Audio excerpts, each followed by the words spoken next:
지난해 어버이 주일에는 제가 에베소서 6장을 두고 순종과 공경이라는 제목의 말씀을 나누었습니다. 그 말씀을 나눌 때에 부모에게 순종하라는 표현과 또한 부모를 공경하라라는 이 표현을 나누어서 설명을 드렸습니다. 먼저 순종이라고 하는 것은 부모의 지도하에 있는 집안의 자녀들이 부모를 향한 태도를 순종이라고 설명을 드렸습니다. 그리고 그 자녀들이 그들의 부모를 떠난 이후에 순종해서 그 의미가 공경으로 넓혀져 갔다라는 것을 말씀을 드렸습니다. 부모를 떠난 자녀는 부모의 물리적인 권위에서 벗어나게 되지만 나아가 부모는 자녀에게 있어서 신뢰하는 인생의 조언자가 되는 것이죠. 자녀에게 부모 공경이 그래서 끝까지 이어지는 것이고, 또한 이 자녀에게 있어서 순종을 넘어서 이 공경이라고 하는 것은 유효기간이 없이 지속되는 것입니다. 그렇기 때문에 부모님이 연로하시게 되면 자녀들은 더 이상 순종적이냐 불순종적이냐를 최우선 기준으로 판단을 받지 않습니다. 이제는 자녀들이 그들의 부모를 얼마나 사려 깊게 대하느냐, 아니면 멸시하느냐, 그들에게 기쁨이 되느냐 아니면 슬픔이 되느냐가 기준이 되는 것이죠. 오늘 말씀은 바로 그 공경함에 대하여서 가르치고 있습니다. 오늘 이 어버이 주일을 통하여서 진정한 공경의 의미를 살펴봄으로써 우리의 육신의 부모를 향한 존중과 공경을 다시 한번 온 마음을 향하여 드리시고, 또한 우리 하나님 아버지께도 우리의 온 마음을 드리시는 귀한 주일이 되시기를 주님의 이름으로 축원합니다. 먼저 22절 말씀은 부모를 대하는 자세에 대해서 말씀하고 있습니다. 우리 22절 말씀을 같이 읽겠습니다. 시작. 너를 낳은 아비에게 청종하고 내 늙은 어미를 경히 여기지 말지니라. 아멘. 먼저 청종과 공경입니다. 부모에게 청종하고 부모를 존경하라, 공경하라라고 말씀하고 있는 것입니다. 먼저 너를 낳은 아버지에게 청종하라라고 말씀합니다. 그리고 연세가 지긋한 어머니를 향하여서 경히 여기지 말라라고 표현하고 있는 것이죠. 이 구절은 단지 앞부분은 아버지에 대해서만 청종하고 뒷부분은 어머니에 대해서만 경히 여기지 말라라는 의미는 아닐 것입니다. 왜냐하면 자녀는 어머니가 낳는 것인데 아버지가 낳는 것이라고 표현했기 때문에 이 의미는 부모를 향하여서 하는 말씀이라고 해석하는 것이 맞는 것이죠. 먼저 부모에게 청종하라라고 말씀하고 있습니다. 청종이라고 하는 것은 잘 듣는 것이죠. 귀를 기울이는 것입니다. 정성을 다해서 듣고 따르는 것입니다. 이어서 내 늙은 어미를 경히 여기지 말지니라 라고 말씀하고 있습니다. 이 구절에서 경히 여기다 라는 표현이 있습니다. 아마 아실 것입니다. 어떤 표현인지 우리가 어느 정도 어감은 있습니다. 경히 여기다 라는 것은 얕보는 것입니다. 마음으로 얕보는 것이죠. 관심을 두지 않는 것입니다. 신중하게 더 이상 생각하지 않는 것, 그것이 어머니를 향해서, 부모를 향해서 경히 여긴다라는 그런 의미입니다. 사람은 어려서부터 성인이 되기까지 성장해 가죠. 점차 신체가 완성되어져 가고 정교해져 갑니다. 힘이 점점 세워지고 힘이 채워집니다. 그러나 어느 정점이 되면 그때부터 몸이 약해집니다. 쇠약해지는 것이죠. 늙어가는 것입니다. 어느 누구나 다 이 과정을 겪게 됩니다. 몸이 약해지고 몸에 고장이 납니다. 그에 따라서 사회적인 위치나 역할에 있어서도 변동이 되어지고, 또한 그에 따라 정신적으로도 쇠약해져 가는 부분이 있습니다. 자녀들이 그러함에 따라서 부모를 경히 여기게 되는 것이죠. 또한 자녀들이 부모를 경히 여기게 되는 것은 이 시대의 문화적인 이유도 있습니다. 지금 우리 문화, 이 사회에는 청년, 젊음, 새로움, 변화라는 것에 큰 가치를 두고 있습니다. 나이가 젊으면 미디어 사용에 훨씬 탄력적입니다. 급격한 변화에도 쉽게 적응을 합니다. 금방금방 배우면서 따라가는 것이죠. 그러나 연로해져 가는 부모님은 어떻습니까? 점점 시대를 따라가는 속도가 너무너무 빠르다 보니 속도가 더딘 것이죠. 따라오는 속도가 서툽니다. 그러다 보니 자녀들의 도움을 받아야 원만한 생활을 이어갈 수 있습니다. 그래서 부모는 자녀가 집에 오기까지 기다리는 것입니다. 이것저것 다 메모를 해놓고 기다렸다가 핸드폰을 켜고 이거 어떻게 하는지, 또 컴퓨터를 열고 또 리모컨을 켜고 이거 어떻게 작동하는지 물어보는 것이죠. 그렇기에 자녀들이 성숙했다면, 지혜를 소유한 자녀라면 이러한 변화를 겪고 계시는 이 연로하신 부모님을 향하여서 경히 여기지 말고, 가볍게 여기지 말고 부모님들의 필요와 걱정에, 또한 그들의 하시는 말씀에 귀를 기울이라는 것입니다. 청종하라는 것이죠. 무엇을 내가 움직여야 하는지 자녀로서 귀를 기울이고 잘 듣고, 또한 부모에게 무거운 무게를 두고 관심을 가지고 대하라는 것입니다. 이것이 연로하신 부모님을 대하는 자녀의 성경적인 태도라고 말씀하고 있습니다.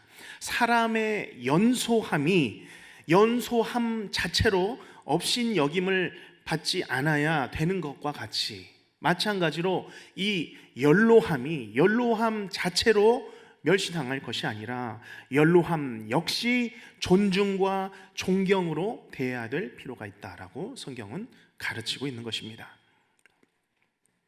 제가 교육학을 공부를 하면서 큰 주제가 신앙 있는 부모들이 어떻게 자녀들에게 신앙을 효과적으로 전수해 줄 수 있는가, 그것이 주제였습니다. 그런데 그 밖에도 재밌게 공부했던 여러 과목들이 있는데, 그것 중에 하나가 노인학이었습니다. 최근에 미국에서도 굉장히 주목하고 있는 학문입니다. 노인학에서 뜨거운 주제가 무엇일까요? 그것은 바로 인간의 노화와 지적 능력과의 관계입니다. 우리가 일반적으로 인간의 지능을 말할 때는 인지 능력을 측정하는 IQ 테스트를 통해서 객관적인 지능의 정도를 측정합니다. 학자들은 지금까지 인간의 어떤 노화와 이 지적인 능력을 수치로 측정하기 위해서 이 IQ 테스트 같은 이 지적 능력의 측정 도구를 통해서 연구를 해왔습니다. 그런데 최근에 학자들은 이 성인의 지능 발달 과정의 변화를 지켜보면서 인간의 능력이 꼭 이런 인지적 테스트로만 측정이 가능한 것인가 라는 것에 의문을 던졌던 것이죠. 예를 들어서 나이가 들면 들수록 자라나는, 또한 더 갖게 되는 능력들이 있습니다. 그것 중에 하나가 바로 유연성의 능력이라고 합니다. 어떤 일들을 만났을 때에, 직면했을 때에 특정 능력을 유연하게 자신의 태도를 바꾸면서 그 상황에 적응하려고 하는 능력입니다. 이 적응의 과정을 통해서 자신의 상태가 큰 충격이나 변화에 유연한 자세로 받아들인다라는 것이죠. 그것이 바로 유연함의 능력입니다. 또한 보상의 능력이라는 표현도 있습니다. 개인의 가진 결함이나 개인차를 극복하기 위해서 자신의 부족분을 자신의 노력으로 채워가려고 하는 그런 능력이죠. 이런 능력은 시간이 지나면 지날수록, 노년이 될수록 더 쌓여져 가는 것이죠. 더 성장해 가는 것입니다. 더 갖게 되는 능력입니다.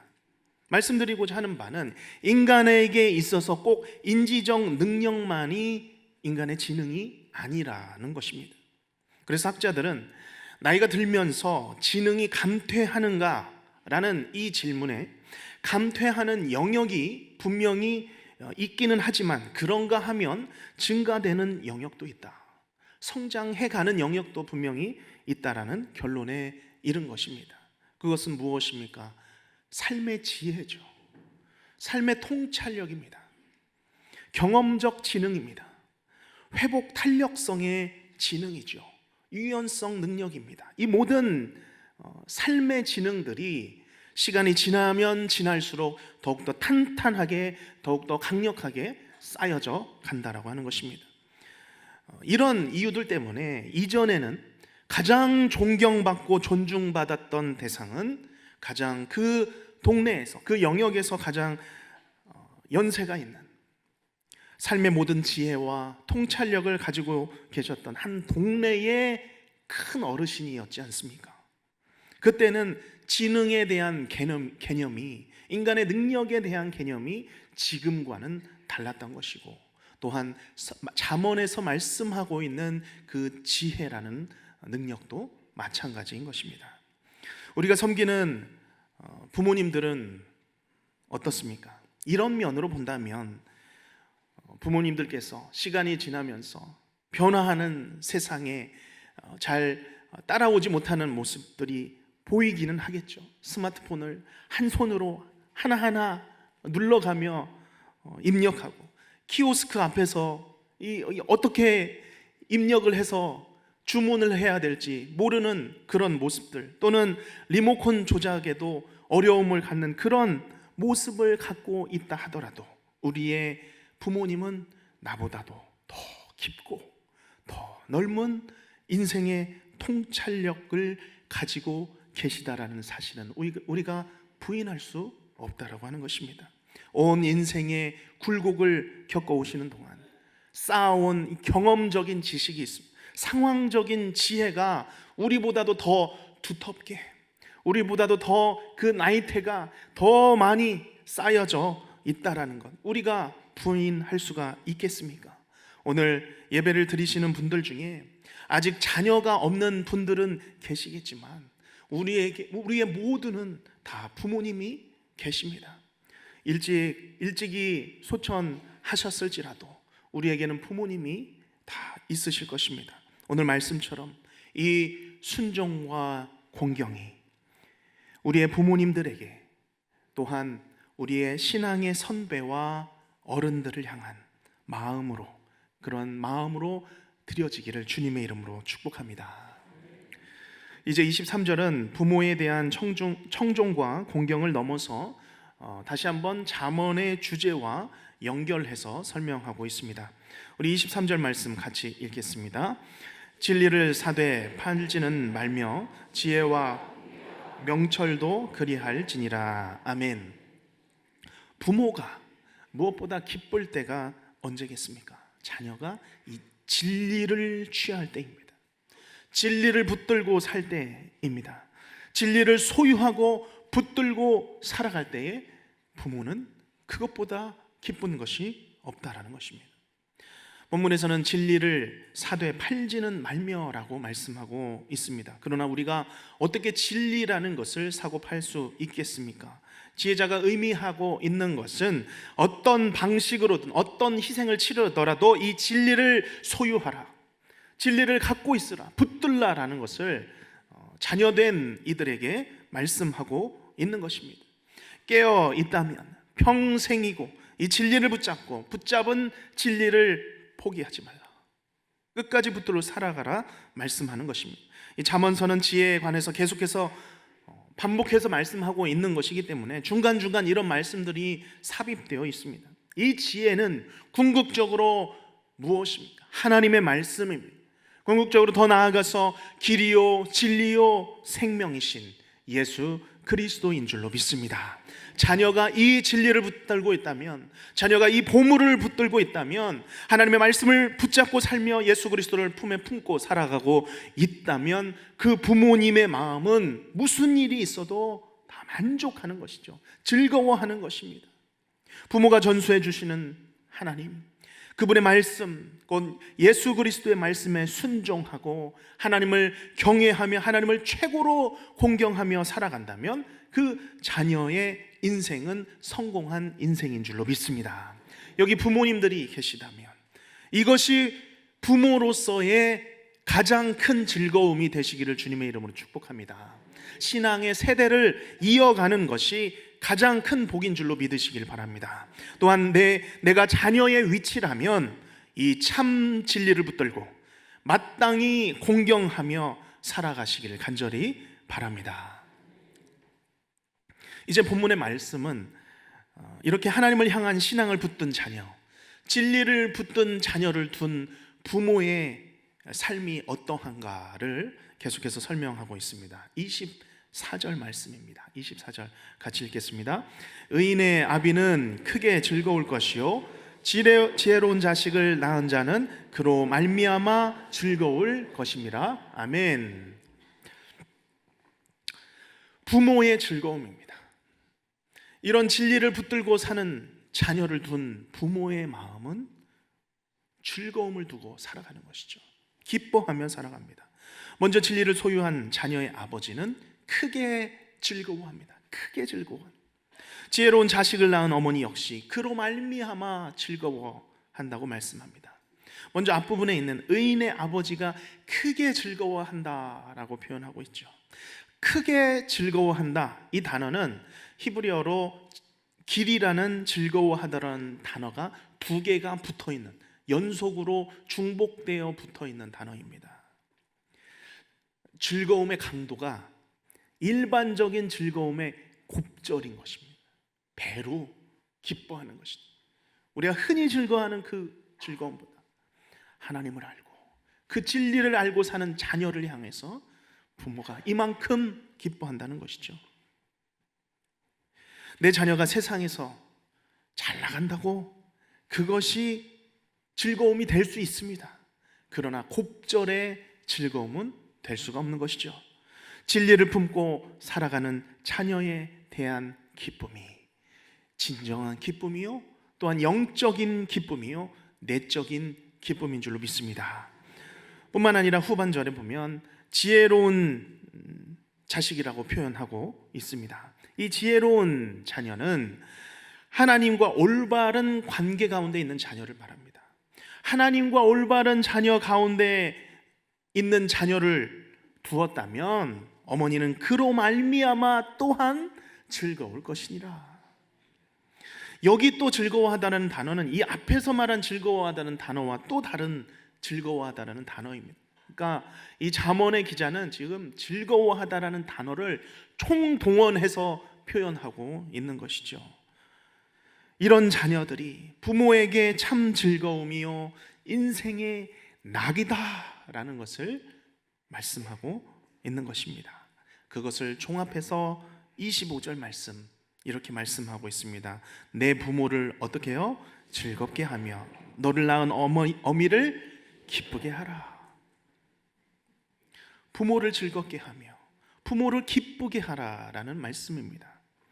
자녀가 부모를 향하여서 가장 근본적인 태도 무엇입니까? 나의 부모를 즐겁게 하라는 것입니다. 나를 낳은 어머니를 향하여서 기쁘게 하는 삶입니다. 이것이 성경에서 가르치고 있는 부모를 향한 태도입니다. 자, 그러면 즐거움과 반대는 무엇이겠습니까? 즐거움을 주는 자녀가 있는가 하면 근심을 주는 자녀가 있습니다. 안타깝지만 실제로 근심을 주는 자녀가 있습니다. 잠언에서는 어리석은 자녀를 둔 부모에 대해서 말씀하고 있습니다. 잠언 10장 1절 말씀, 솔로몬의 잠언이라, 잠언이 시작되고 있죠. 가장 먼저 무엇을 말씀하고 있습니까? 지혜로운 아들은 아비를 기쁘게 하네, 미련한 아들은 어미의 근심이니라. 이 말씀으로 솔로몬의 잠언이 시작되고 있습니다. 이런 자녀의 부모가 가진 심정이 근심이죠. 그런데 이 근심에 대해서 또 잠언 14장 13절에서는 아주 오묘하게 그 의미를 이렇게 설명하고 있습니다. 같이 한번 읽어보겠습니다. 웃을 때에도 마음에 슬픔이 있고 즐거움의 끝에도 근심이 있느니라. 무슨 의미인지 딱 들어오시죠? 웃어도 웃는 게 아니죠. 웃음의 끝에도 웃음으로 끝나는 것이 아니라 그 웃음의 끝에 근심이 있는 것입니다. 그러면 이제 우리는 질문할 수 있는 것이죠. 나는 지혜로운 자녀입니까? 아니면 미련한 자녀입니까? 부모님께서 나에 대하여 웃을 때에 정말 앞에서 웃고 계시는데 뒤를 돌아서도 나를 향하여서 웃고 계시는 그런 삶을 내가 살아가고 있습니까? 내가 한번 질문해 볼 수 있는 것이죠. 부모님을 향하여서 청종과 공경의 마음을 드리고 있는가? 내가 진정 하나님을 향한 그 진리, 그 말씀, 예수 그리스도를 붙들고 살아가고 있는가? 그것이 부모에게 가장 큰 즐거움인데 지금 나의 상황은 어떠한가? 이 말씀을 주의 자녀된 우리가 받으시기를 간절히 바랍니다. 또한 내가 부모라면 내가 다른 것으로 기뻐하는 것이 아니라 내 자녀가 영적인 진리를 품고 예수 그리스도를 품은 지혜로 살아가는 것 그 자체로 기쁨을 품고 살아가시기를 주님의 이름으로 축복합니다. 마지막으로, 그런데 혹시 오늘 말씀이 나에게 좀 불편하게 들리는 분들이 혹시 있지는 않을까 생각이 듭니다. 내가 부모님으로부터 겪은 일들 때문에, 아직 부모님을 용서하지 못한 상황들 때문에 이 말씀을 어렵게 들으시는 분들이 있을 줄로 압니다. 내가 마음속으로 아직 다 용서하지 못한 부모님을 향하여서 청종하고 또 존중의 마음을 드리는 것은 어려울 수 있습니다. 그러나 분명한 사실을 기억해야 할 것입니다. 과거에 일어난 일들은 지워지지 않습니다. 과거에 내가 겪었던 고통들은 지워지지 않는 것이죠.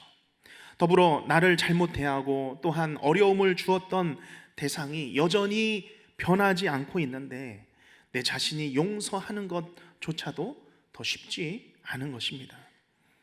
내가 누구 때문에 이렇게 되었는데, 내가 누구 때문에 이렇게 불행한 것인데 라고 생각하는 마음으로는 용서가 될 수 없는 것이죠. 그렇게 우리는 기억해야 합니다. 용서라는 것은 내 안에서 내 힘으로 할 수 있는 것이 아닙니다. 내 힘으로가 아니라 내가 만난 생명의 복음이 부모를 결국 용서하게 만드는 줄로 믿습니다. 하나님께서 나에게 불쌍히 여기는 마음을 주십니다. 긍휼히 여기게 하는 그 마음을 갖게 하십니다. 과거에 내게 행했던 말투와 대화와 그런 비난들을 다 꺼내서 그 앞에 놓고 내가 용서하는 것이 아니라 내가 그런 거 다 내려놓고 하나님 앞으로 나아가는 것이죠.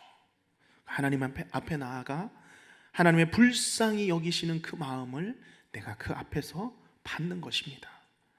예수님이 십자가에서 내가 죄인이었을 때, 내가 원수 되었을 때에 내가 행한 것을 다 덮어주셨습니다.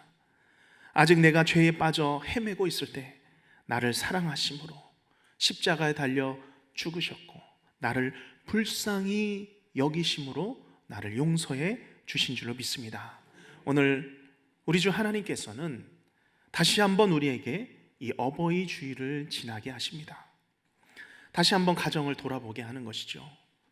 다시 부모가 자녀에 대한 마음과 태도를 돌아보게 하시고 또한 자녀는 부모에 대한 마음과 태도를 돌아보게 하십니다.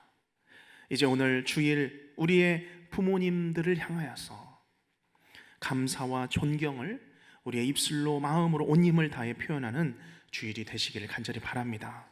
예수님만 섬기는 우리 집이 예수님으로 하나 되어서 복되고 즐거운 어버이 주일이 되시기를, 또한 가정이 회복되는 온 가정 되시기를 주님의 이름으로 축원합니다. 기도하겠습니다.